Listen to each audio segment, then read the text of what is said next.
Igama lami ngumthoso wambonambi eDasenhoek.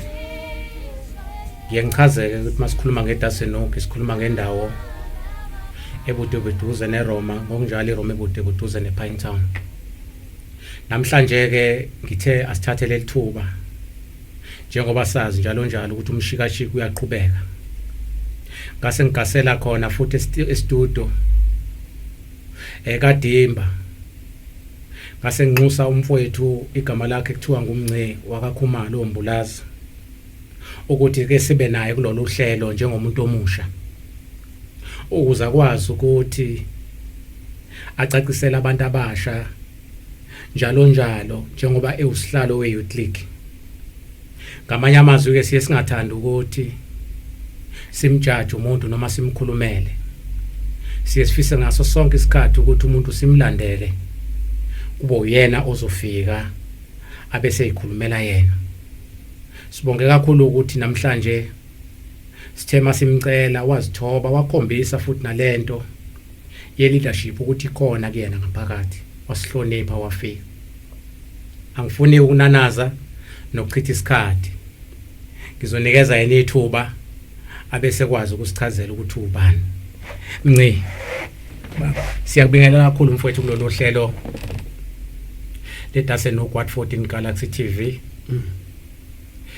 Ohlelweni oluhle kakhulu namhlanje sihleli nomuntu omusha. Mhlawumbe ukubona amanye amavideo ngeke ngibe nawo sino brazo abadala. Yes.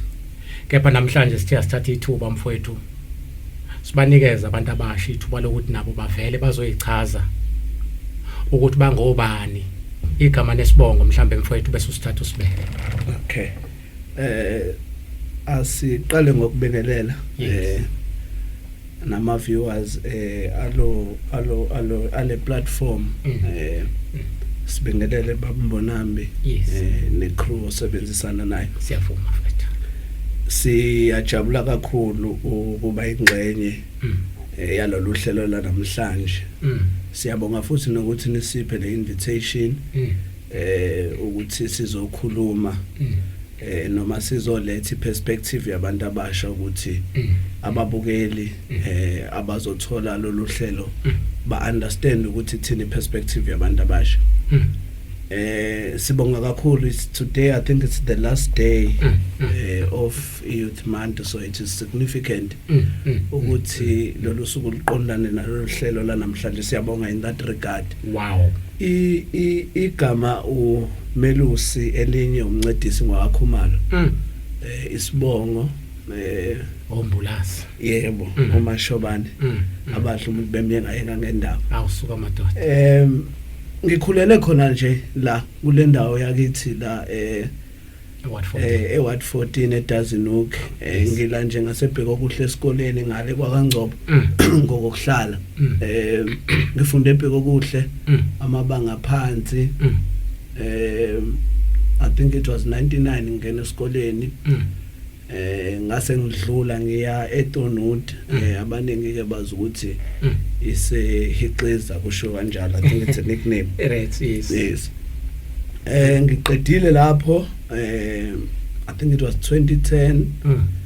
Ngase ke ngidlulela emfundweni ephakeme ngo2011. Awusuka madoda. Unfortunately angitholanga lokhu engangiphuma esikoleni ngine desire yokuthi ngikwenze. Nginesifiso sakho because of ama funds njalo. You know the story of a young black man who's growing up in South Africa. So ngase ke ngithola i leadership. Yes. Yes. It was Moses Kotane Institute ihlangene neThekwini College abahlangana nenkampani yase China ekwakuthiwa iNIIT. Base besinika lo mfundazeke ukuthi umuntu afunde ifundo ebhekane nobuxhakaxhaka bezamakhompyutha. Wow. Kodwa ke umuntu ikhoze engangigxile kuyona mina kwakuyi database administration ne system support. So umuntu uqede lapho 2012 wazama ke amatoho njalo njalo. Yes. Amatoho kawaqhamuka eSouth Africa. That's the story. Yes. Graduates all over, even those aba qualified more than myself are struggling ukuthi bathole umsebenzi eSouth Africa, and that's the daily issues esibhekene nawo njengabantu abasha, which I think needs to be addressed ngendlela efanele. Futhi ke I think it's a time ticking bomb because ibeka the democracy as South Africa at risk because democracy as it matures weqinisa ukuthi nama interest neimfuno zabantu ayakhula. So at 27 years down the line but was still struggling ngenxa into yemsebenzi, hopelessness within imphakathi yethu.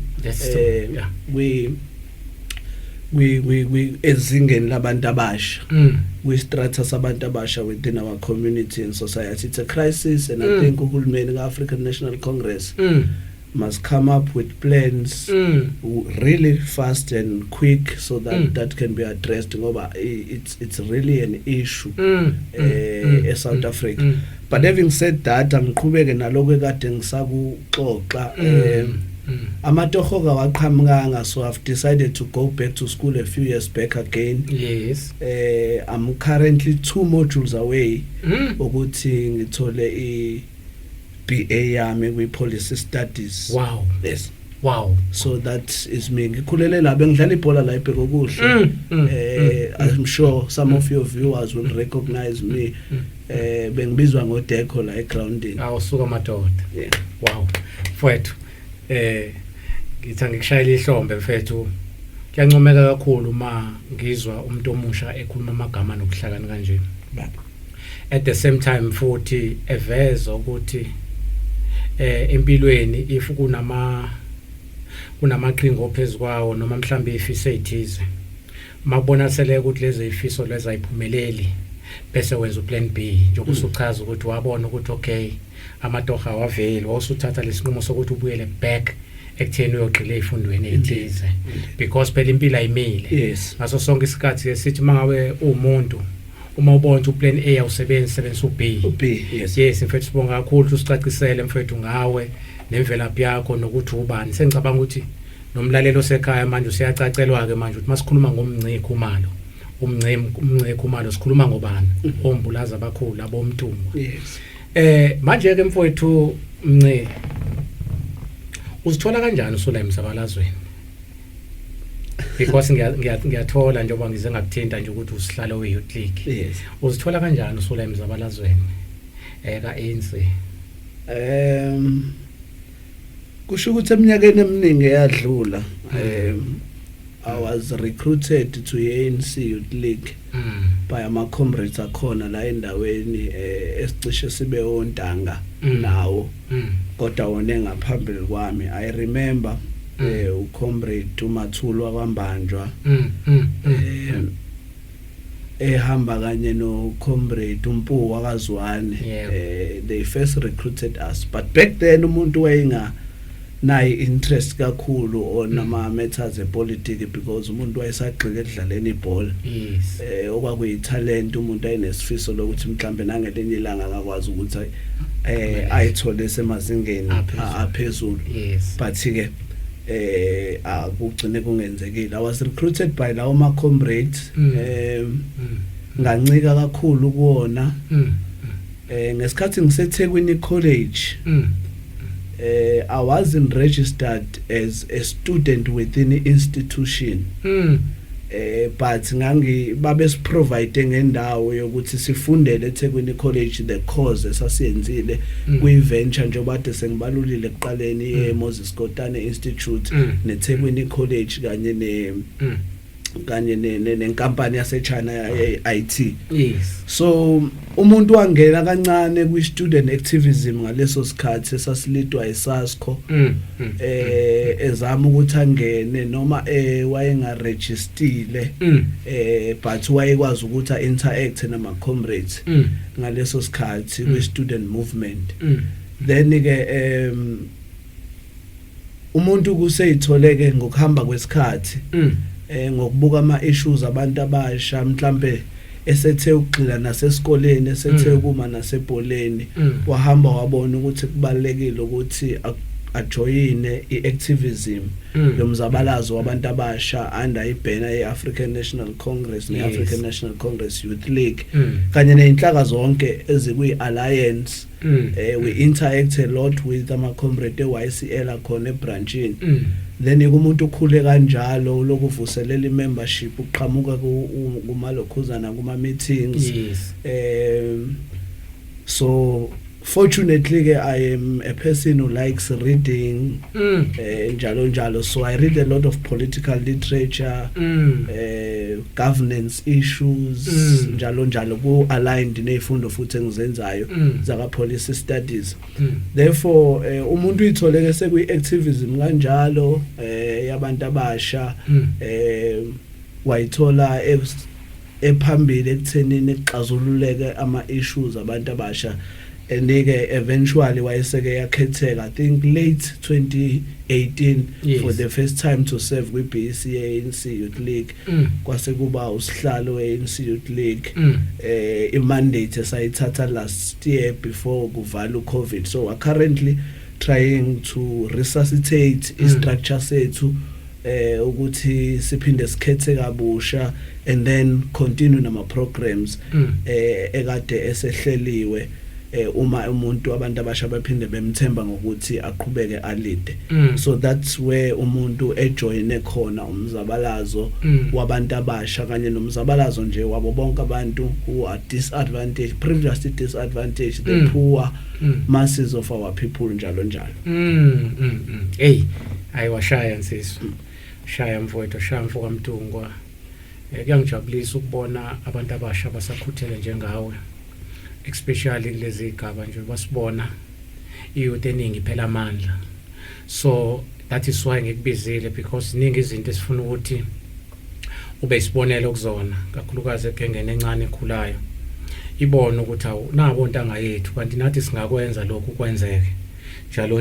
Yes. Mhlambe ke mfowethu yini njengamanje njengabantu abasha benifisa ukuthi i-leadership mhlambe engaphezulu kwene ANC mhlambe ningafisa ukuthi inenzele yona njengabantu abasha ne-Youth League, mhlambe ingqinamba ethize enibuye nihlangabezane nazo, mhlambe ukuthi ikwazi ukungenelela nayo i-ANC mhlambe inilekeleke kulezo indawo enjani? No, ngiyabonga kakhulu ngalo mbuzo babumbo nami. Kuyona lenyanga ngomhla ka-16 and before umhla ka-16 sike sahlangana nabantu abasha abazi-organizer ezamaciko bayibiza nge-dozen of internal. Sahlangana basicela ukuthi sihlangane kanye nabo senze a program la sizo celebrate khona uJune 16 ndawonye abantu abasha mhlambe ba deliver ne memorandum we leadership ekhona ngaphakathi. We identified izinto eziningi with regards to imfuno zabantu abasha ku le ndawo yangakithi yase Ward 14. Yes. Abantu abasha bakhale kakhulu in our discussion. Abantu abasha ngaleso sikhathi sifuna ukwenza imemorandum esizoyideliver to the relevant stakeholders akhona la ngaphakathi, mhlambe even nangaphezulu.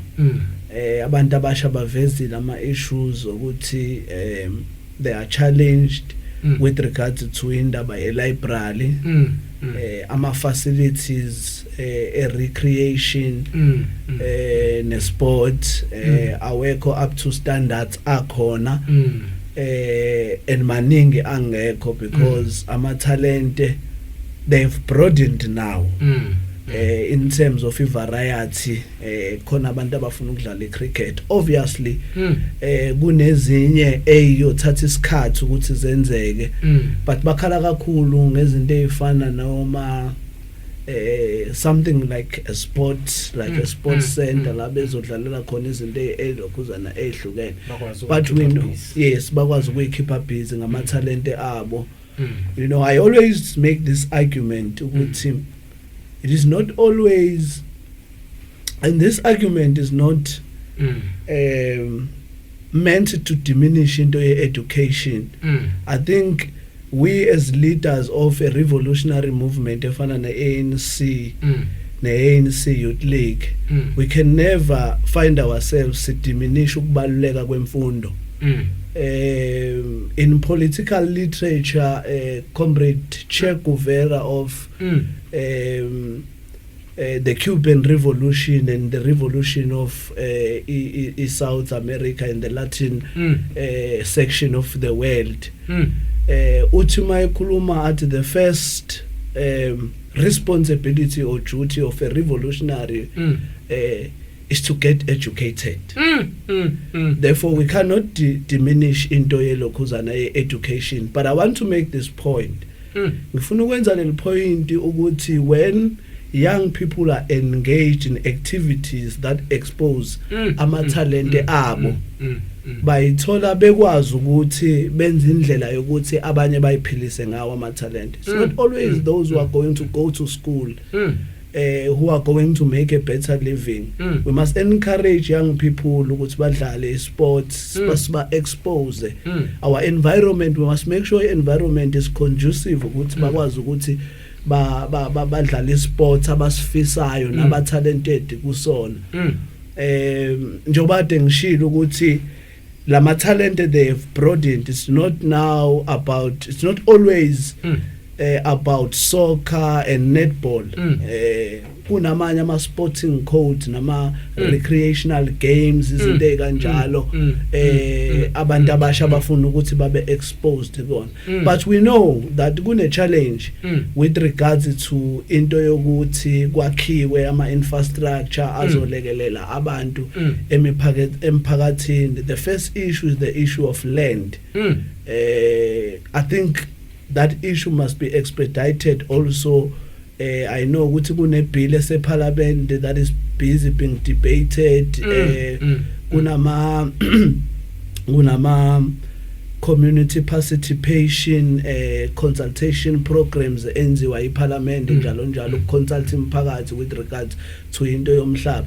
So these issues abantu abasha babe raise, whilst they are genuine, there's also this issue of land that is not addressed ngendlela South Africa. So you'll know that it's a challenge ukuthola indawo, but young people are saying in terms of providing solutions to these issues that they interact laba bantu abasha sasibhekene esasixoxa nabo, they interact nondaba ezitha ukuthi mhlawumbe makufika isikhathi esifanele kubukeke ukuthi mhlambe ikhona yini indawo mhlambe angayiprovider, because we believe ukuthi mhlambe uyena obhekelele indawo eziningi ezikhona la emphakathini wangakithi njengenkosi yaseMangangeni. So yeah, abantu abasha they are raising into zo sport facilities, a library, mthombo wolwazi, because that's important to emphasize indaba yokuthi umthombo wolwazi where young people can be able to acquire information ehlukene. Also provide kuma libraries ilokhuzana internet service for abantu abasha to acquire internet service, because we know South Africa data ukuthi biza kangakanani. So those are the challenges abantu abasha. I think they are not only unique la endaweni yangakithi, but also all over South Africa. These are the challenges that are facing young people. Siyafisa ke ubuholi ukuthi bus engage, because we do have ideas to try and relieve ezinye inkinga ezikhona. If I can make an example, Babu Mbonambi. Yes. sinomqondo ekade suplanile njenge BEC ye ANC Youth League ye ANC Youth League yes that we must have a leadership ngizopolitika nje kancane ayikho problem we must have a leadership that is able to connect with the different sectors akhona la emphakathini wethu we must have a leadership that is able to connect nama sectors akhona la emphakathini ahlukene business sector wow abantu abasha the religious sector where the need arises the different sectors that make up our community wabize wahlalise phansi and address them on the issues on the ground abangadlala indima ekuthenini balekelele. Let me make an example with the issue of library, the internet. Yes. We specifically do not have indawo njengamanje. That is what we are being told. Esingabeka kuyona library. We understand. I think we need to continue that discussion. Mhlawumbe ama solutions azoqhubeka. Wow. Azoqhamuka in fact. So wabiza bonke lama sectors. These are the issues. Young people abanayo library. How can we address that?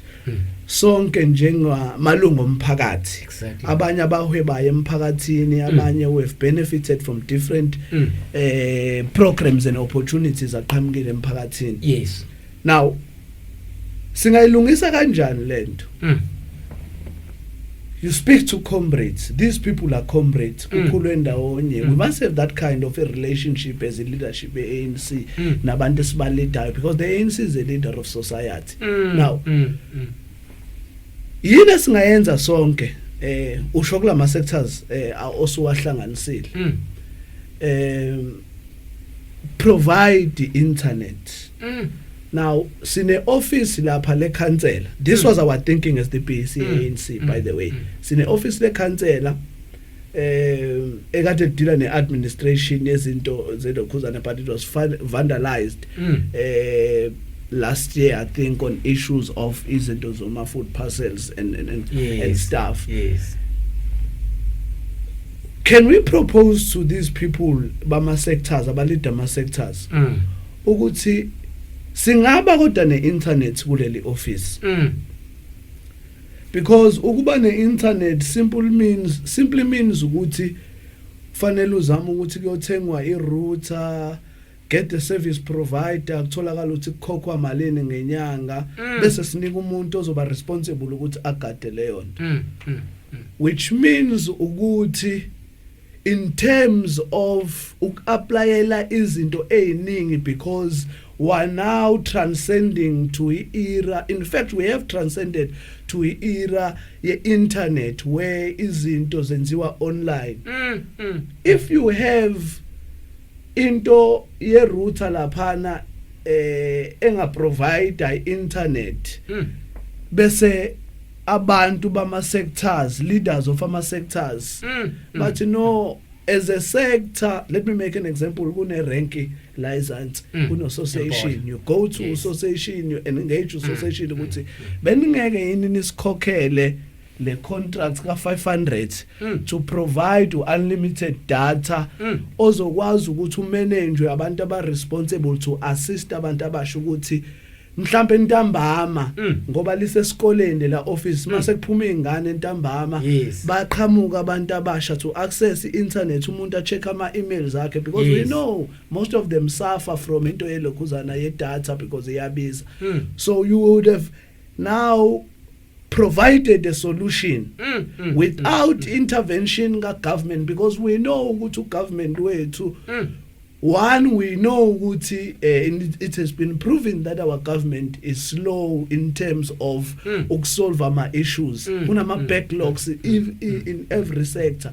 But a people's driven development, development epushwa abantu in in consultation njalo nabantu osuke niphilisana nabo noma nisuke nihleli nabo emphakathini ichaza kona ukuthi kunezinye izinto ekufanele sizenze without ugovernment asifice ngendlela because it's those things stand to benefit i-community esihlala kuyona and we would have been contributing to better communities esihlala kona.